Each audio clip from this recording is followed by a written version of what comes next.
Hello everyone, कैसे हैं आप सभी। Welcome to new horizon academy. I am Yogesh. तो स्टूडेंट्स, लास्ट वीडियो में हमने पेरीमीटर एंड एरिया के कुछ फॉर्मूले देखे थे। अभी उसमें कुछ पार्ट बचे हुए हैं, तो आज के वीडियो में हम उन्हीं पार्ट को कवर करेंगे। बहुत केयरफुली आपने वॉच करना है और अच्छे से अपने नोट्स भी बनाने हैं। तो स्टूडेंट्स, कल के वीडियो में मैंने आपको बताया था कि ट्राइंगल का एरिया किस तरह से हम फाइंड करते हैं। तो ट्राइंगल हमारे डिफरेंट टाइप्स की होती हैं, जैसे हमें पता ही है। तो एक ट्राइंगल होता है जिसमें आपका बेस होता है और हाइट होती है। अगर हमें एक ट्राइंगल में बेस दिया हो और हाइट दिया हो, तो आप उसका एरिया कैसे फाइंड करेंगे? Half into base into height से। बट अगर आपको ट्राइंगल दिया है पर उसमें आपको ऑल साइड्स तो गिवन है, यानी थ्री साइड्स गिवन है, पर उसमें हाइट नहीं है, तो आपको उसका एरिया जो है फिर आप बेस इंटू हाइट से नहीं करेंगे, फिर आप हेरॉन्स फॉर्मूले से उसका एरिया कैलकुलेट करेंगे। वो हमने लास्ट वीडियो में डिस्कस कर लिया है। तो आज हम बात करते हैं इक्विलेटरल ट्राइंगल की। तो इक्विलेटरल ट्राइंगल हमें पता ही है क्या होता है, तो उसका फॉर्मूला थोड़ा डिफरेंट होता है। तो आप लोग बहुत केयरफुली सुनिए। तो स्टूडेंट्स, सबसे पहले हम बात करते हैं इक्विलेटरल ट्राइंगल क्या होता है। इक्विलेटरल ट्राइंगल वो ट्राइंगल होती है जिसमें ऑल साइड्स इक्वल होती है। तो मीन्स अगर इस साइड को हम बोले साइड, तो ये भी साइड हो जाएगी एंड ये भी साइड, यानी इक्वल ही साइड है ये तीनों। इन साइड्स का मतलब कुछ भी हो सकता है, 6 सेंटीमीटर 6 सेंटीमीटर 6 सेंटीमीटर, पर जो भी होगा तीनों साइड इक्वल ही होंगी। तो अभी हम बात करते हैं, इसे हम बोलते हैं इक्विलेटरल ट्राइंगल।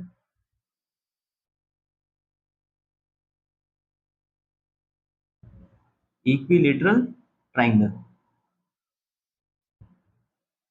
तो स्टूडेंट, इक्विलेटरल ट्राइंगल का सबसे पहले हम पेरीमीटर की बात करते हैं।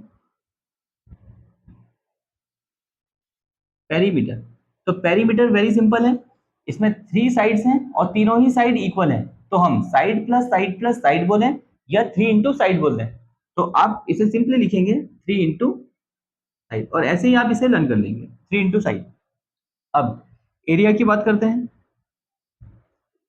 एरिया ऑफ इक्विलेटरल ट्राइंगल होता है √3/4 इंटू साइड स्क्वायर। इस तरह से इस फॉर्मूले को आपने बहुत अच्छे से अपने माइंड में रखना है। Area of equilateral triangle √3/4 into side square. तो स्टूडेंट, नेक्स्ट हम बात करते हैं ट्रेपेजियम की। तो ट्रेपेजियम हमें पता ही है, ट्रेपेजियम क्या होता है।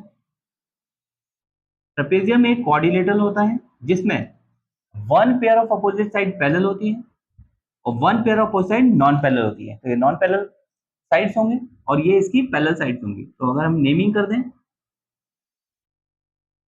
इस तरह से, और जो पैरेलल लाइन के बीच का जो डिफरेंस होता है, इसे हम बोलते हैं हाइट। ये हमारा ऑल्टीट्यूड हो सकता है या हमारा हाइट भी हो सकती है, हाइट। तो अगर मैं जो पैरेलल साइड्स हैं इन्हें नेमिंग कर देता हूँ, स्मॉल ए मैंने इस साइड को बोला और स्मॉल बी मैंने इस साइड को बोला। तो अभी हम समझते हैं इसका पेरीमीटर क्या होगा। सबसे पहले तो इसका नाम लिख लेते हैं, ट्रेपेजियम। ट्रेपेजियम, तो ट्रेपेजियम का जो पेरीमीटर होगा,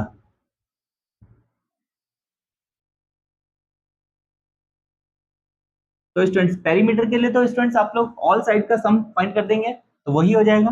तो अगर हम बात करें पेरीमीटर की, देन आपको A B plus B C plus C D plus A D, आपको इस तरह से आप पेरीमीटर कैलकुलेट कर सकते हैं। अब आती है इसकी बात एरिया की। तो एरिया क्या होता है ट्रेपेजियम का, वो देखते हैं।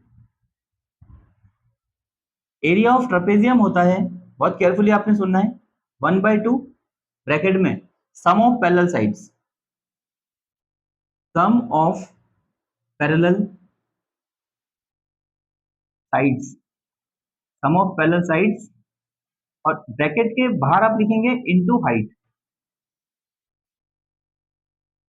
तो स्टूडेंट्स, एरिया ऑफ ट्रेपेजियम होगा 1/2 मीन्स हाफ, ब्रैकेट में आप लिखेंगे sum of parallel sides into height. और इसी को हम अगर शॉर्ट में बोलें, और इसी फॉर्मूले को हम इस तरह से भी लिख सकते हैं, 1/2 ब्रैकेट में आपको सम ऑफ पैरेलल साइड्स। अब पैरेलल साइड मैंने क्या माना है, ए एंड बी, तो हम इसे ब्रैकेट में शॉर्ट में हम इस तरह से भी लिख सकते हैं, ए प्लस बी इंटू एच। तो स्टूडेंट्स, ऐसे भी आप लिख सकते हैं इसे और इस तरह से भी आप इसे लिख सकते हैं। तो स्टूडेंट नेक्स्ट हम बात करते हैं पैरेललोग्राम की। पैरेललोग्राम क्या होता है? पैरेललोग्राम भी एक क्वाड्रिलेटरल होता है जिसमें अपोजिट साइड्स पैरेलल होती है। मींस इस साइड के पैरेलल ये होगा एंड इस साइड के पैरेलल ये होगा। तो अगर हम नेमिंग करते हैं, इसे हम ए बोल देते हैं, इसे बी बोल देते हैं, इसे सी और इसे डी। नाउ और जो पैरेलल लाइंस के बीच का जो डिफरेंस होता है या डिस्टेंस होता है, इसे हम बोलते हैं हाइट। और जिस भी साइड पर ये पैरेललोग्राम बना है यानी डीसी, इस साइड को हम बोलेंगे बेस। तो स्टूडेंट्स पैरेललोग्राम मैंने आप लोगों को लास्ट वीडियो में भी समझा रखा है कि पैरेललोग्राम किसे बोलते हैं, उसकी प्रॉपर्टीज क्या होती हैं। अगर आप लोगों को कोई भी डाउट होता है इन कोऑर्डिनेटर्स में तो आप मेरा वो वीडियो भी वॉच कर सकते हैं, उसमें मैंने आपको बहुत अच्छे से डिटेल में समझाया है। तो स्टूडेंट्स पैरेललोग्राम में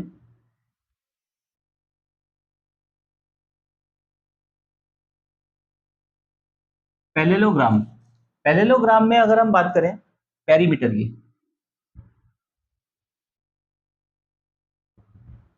पेरीमीटर पैरेललोग्राम का पेरीमीटर क्या होगा? तो जैसा हमें पता ही है कि पैरेललोग्राम में अपोजिट साइड पैरेलल होती हैं और अपोजिट साइड इक्वल भी होती हैं। तो means AB is equal to DC and AD is equal to BC। तो हम किस तरह से लिख सकते हैं? तो इसमें हमारा रेक्टेंगल वाला ही आप फॉर्मूला लगा सकते हैं। इसमें 2 ब्रैकेट के अंदर L प्लस B, 2 ब्रैकेट में लेंथ प्लस ब्रेथ। आप इस तरह से इसका पेरीमीटर कैलकुलेट कर सकते हैं। नाउ अब हम बात करते हैं एरिया की। एरिया ऑफ पैरेललोग्राम क्या होता है? एरिया ऑफ पैरेललोग्राम सिंपल आपने याद रखना है, बेस इंटू हाइट। ये होता है हमारा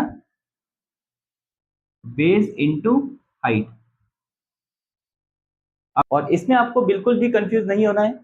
जो एरिया ऑफ ट्राइंगल होता है उसमें half into base into height होता है, और जब हम बात करते हैं एरिया ऑफ पैरेललोग्राम की तो सिर्फ आपको बेस इंटू हाइट लिखना है। तो स्टूडेंट नेक्स्ट हम देख लेते हैं रोम्बस। तो स्टूडेंट्स ये हमने एक रोम्बस ड्रॉ किया।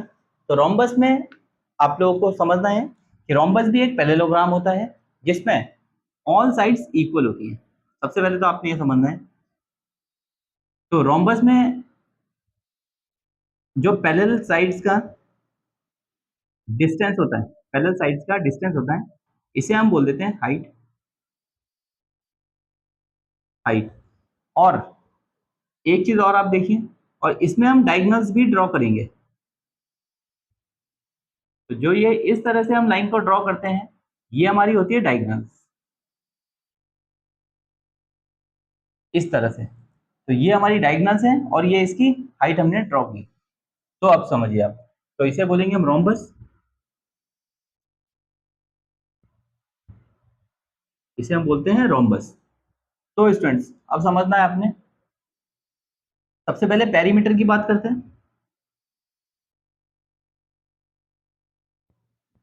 तो पेरीमीटर क्या होगा इसका? अब आपको पता ही है, इसमें सारी साइड इक्वल है, side side side and side. तो सभी साइड इक्वल है, तो सभी साइड का सम करेंगे हम, तो क्या हो जाएगा ये 4 into side, 4 into side.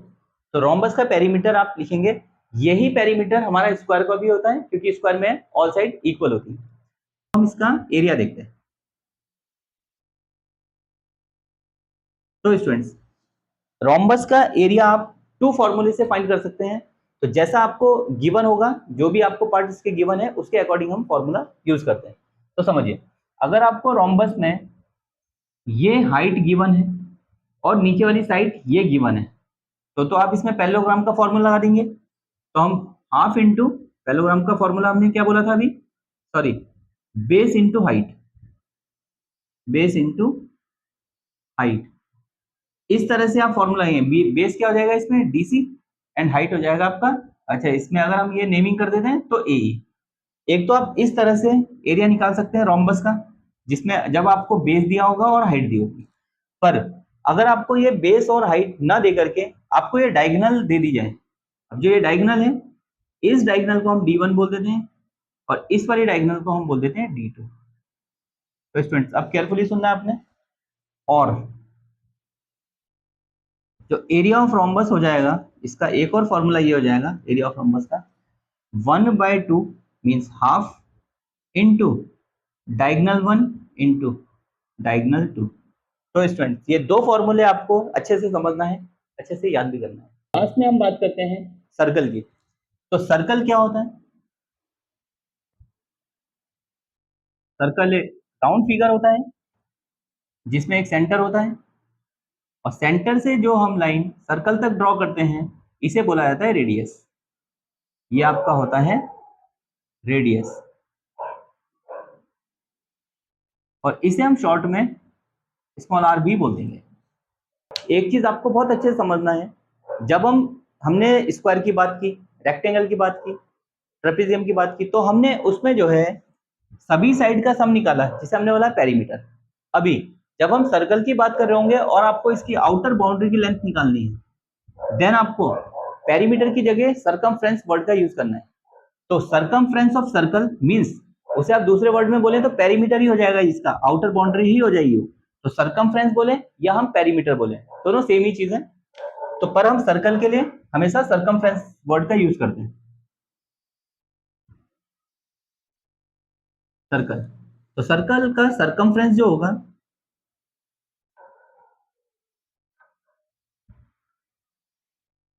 Circumference, तो सरकमफ्रेंस का फॉर्मूला होता है स्टूडेंट्स 2πr। एंड नाउ हम बात करते हैं एरिया। एरिया ऑफ सर्कल होता है, area of circle, area of circle होता है pi R square. Maximum students इन दो फॉर्मूले में हमेशा मिस्टेक करते हैं। जहां पर सरकमफ्रेंस लगाना होता है तो उसमें पाई आर स्क्वायर यूज कर देते हैं, और जब एरिया की बात होती है तो 2πr यूज कर देते हैं। तो ऐसा कंफ्यूजन भी मैक्सिमम स्टूडेंट्स के माइंड में होता है। बट आप एक ट्रिक से याद करेंगे इसे। मैंने आपको बताया था एरिया की यूनिट होती है स्क्वायर यूनिट, और पेरीमीटर जो सरकमफ्रेंस होता है उसमें हमारी स्क्वायर यूनिट नहीं होती। तो इससे भी आप याद कर सकते हैं, एरिया ऑफ सर्कल इसमें स्क्वायर आएगा पाई आर स्क्वायर, और सरकमफ्रेंस में सिंपल 2πr। और एक चीज आप लोग और नोट कर लीजिए, जो पाई की वैल्यू होती है, पाई की वैल्यू क्या होगी? पाई की टू वैल्यूज होती है, एक तो 22/7 और कहीं पर दिया होता है हमें 3.14। तो जो भी वैल्यू आपको गिवन होंगी, अगर आपको 22/7 दे रखा है तो आप 22/7 पुट करेंगे, और अगर आपको 3.14 गिवन है देन आप 3.14 पाई की वैल्यू को पुट करेंगे। तो आई होप आप सभी को अच्छे से समझ आ रहा होगा। तो स्टूडेंट्स एक आप अपना नोट बना लीजिए जो कि वेरी इंपॉर्टेंट पॉइंट है, इसे मैं आपको यहाँ पर लिख के बता देता हूँ। जब हम पेरीमीटर बोलेंगे, पेरीमीटर, पेरीमीटर आपको सेंटीमीटर में गिवन हो सकता है, मीटर में गिवन हो सकता है, किलोमीटर में गिवन हो सकता है। तो पर इसमें कोई पावर नहीं होगी पेरीमीटर की। जब आप बात कर रहे हैं पेरीमीटर बोलो या सरकमफ्रेंस बोलो, सरकमफ्रेंस के लिए भी सेम ही। अब अगर हम बात करते हैं एरिया की, एरिया, एरिया का जो यूनिट होती है, यूनिट क्या होती है? सेंटीमीटर स्क्वायर, मीटर स्क्वायर और किलोमीटर स्क्वायर। तो इस तरह से एरिया की यूनिट आपने लर्न करना है, centimetre square, metre square, kilometre square. और एक और चीज आप समझ लीजिए, वॉल्यूम। अगर कहीं पर हमें वॉल्यूम कैलकुलेट करना है तो वॉल्यूम में आपकी यूनिट होती है centimetre cube, metre cube and kilometre cube. तो इन पॉइंट्स को आपको बहुत अच्छे से नोट डाउन करना है अपनी नोटबुक में, और इन्हें लर्न भी करना है। पेरीमीटर हमारा सेंटीमीटर, मीटर, किलोमीटर में होगा, area centimetre square, metre square, kilometre square में होगा, और वॉल्यूम हमारा क्यूबिक सेंटीमीटर, क्यूबिक मीटर या क्यूबिक किलोमीटर में होगा। तो इन यूनिट्स में भी बहुत से स्टूडेंट्स को प्रॉब्लम होती है, कंफ्यूजन रहता है कि एरिया में हम सेंटीमीटर स्क्वायर लगाएं या सेंटीमीटर लगाएं या सेंटीमीटर क्यूब लगाएं। तो इसके बाद में आप लोगों को कोई भी कंफ्यूजन नहीं होगा अगर आप इसे बहुत अच्छे से समझते हैं तो स्टूडेंट्स आई होप आप सभी को बहुत अच्छे से समझ आया होगा जो भी मैंने आज आपको सिखाया। अगर आपको वीडियो इन्फॉर्मेटिव लगा हो तो वीडियो को लाइक कीजिए, चैनल को सब्सक्राइब कीजिए और अपने फ्रेंड्स में आप शेयर भी कीजिए। तो मिलता हूँ आपसे नेक्स्ट वीडियो में, तब तक के लिए बाय बाय, टेक केयर, जय हिंद।